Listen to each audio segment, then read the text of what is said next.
here at the VSCO library, and I'm going to open that library back up again. Clicked on it, just waiting for it. We'll bring in an image from the gallery.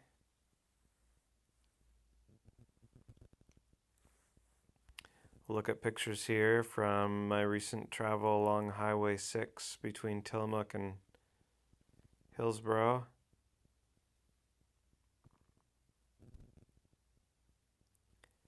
Waiting for that image to import. It's almost identical to this image next to it. I just panned to the right with the camera. I had about 15 seconds, got about 10 shots in while I was parked right on the shoulder of that road on Highway 6. Not a great place to park. Had my window down, watching my rear view mirror between shots, and then just getting some real quick photos of these trees along the incline there. A little bit of an ascent with some low-lying clouds. So I've got a sense just from looking at those, I want something with gold in the foreground and not too light in exposure. We want a dark sky, so we get a little bit of tree line, but those trees, which are disappearing into the fog, they should continue to disappear without being invisible.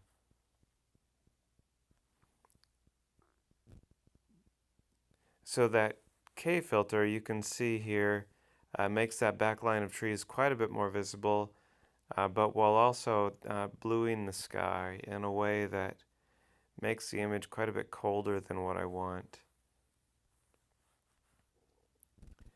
These Polaroid or instant filters do a good job of coloring that sky, but they're also making those trees in the background a lot harder to see.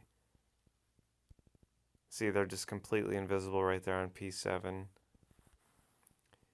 And P9 gets the colors almost exactly right, although this tree in the foreground is colder than what I'd hoped. But the trees in the background just don't pop enough. That SE2 is a little better.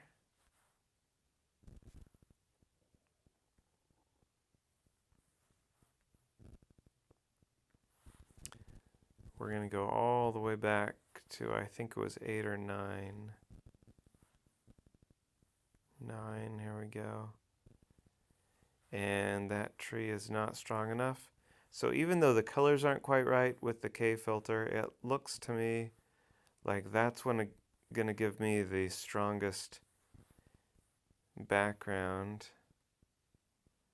K3, K2, K1, and K1's got bright vivid greens, but K3 is bringing out those background trees. We're going to lower the exposure to see if that helps at all. Helps a little bit. Going to warm it up just a tad. Keeping an eye on both the foreground and the background. Going to lower the contrast and see if that gives me just a little bit more equality between the front and the back. Lower it again. Lower it again. Bring up the fade just a tad. And that actually muddies the image too much.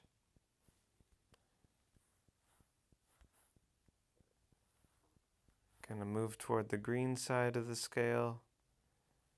Get a little more brightness in the foreground. Boost the saturation just a little bit. That brightens those orange leaves there. Not super noticeably, but enough to make a difference. We're going to lower the sky here, bringing up the highlights. Too much, far too dark. But that was the right control, so let's just scale it back and then try bringing it forward again. If I set it at 7, that's too dark. Those clouds have noticeable purple to them.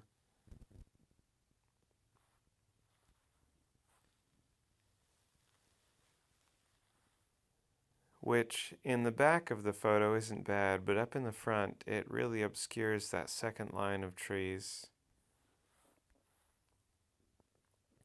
And if I boost the purple, you notice it's going to come out looking pink. which I don't want. I'll look at the blue.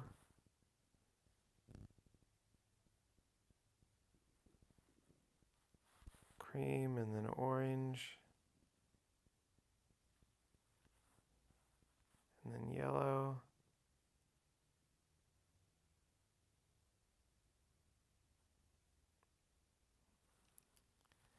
That yellow really highlights that back line of trees, but it is too strong. So we'll wait for it to finish loading, and then we're going to scale it back quite a bit.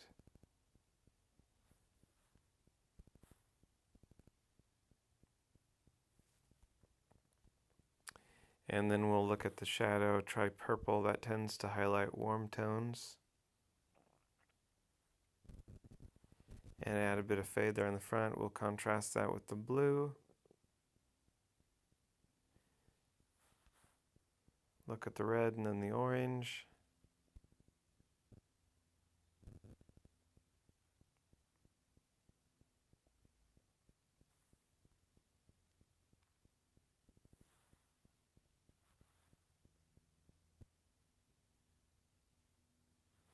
And we're definitely going to stick with the purple, but not at full stop. We're going to scale that down to 6. Bring it back up a little. You can definitely see the purple still along the trunk line on that tree, but it is not so strong that it's obvious that I've added it, and it doesn't increase the fade to the point of distancing us from that tree in the foreground. I'm going to send this over to the gallery. And so I've now got 2 photos of this same tree, but one tree over in the right corner and one tree over in the left corner. Same scene, but a different sense of place. It's amazing how taking 2 photos, even right next to each other from the same location, can really give a different experience. A sense of being in completely different places, even though you're not. This is the part of the process that is slow. These are fairly large images, and they're not super huge, but I am transferring 4 to 6 megabytes. There we go, it's over in the gallery. So we're going to go over to the gallery now, and we'll find that image I just uploaded. We'll send it to Picasa, where I'll be able to crop it, caption it, and schedule it for Instagram. There we go, it's uploading.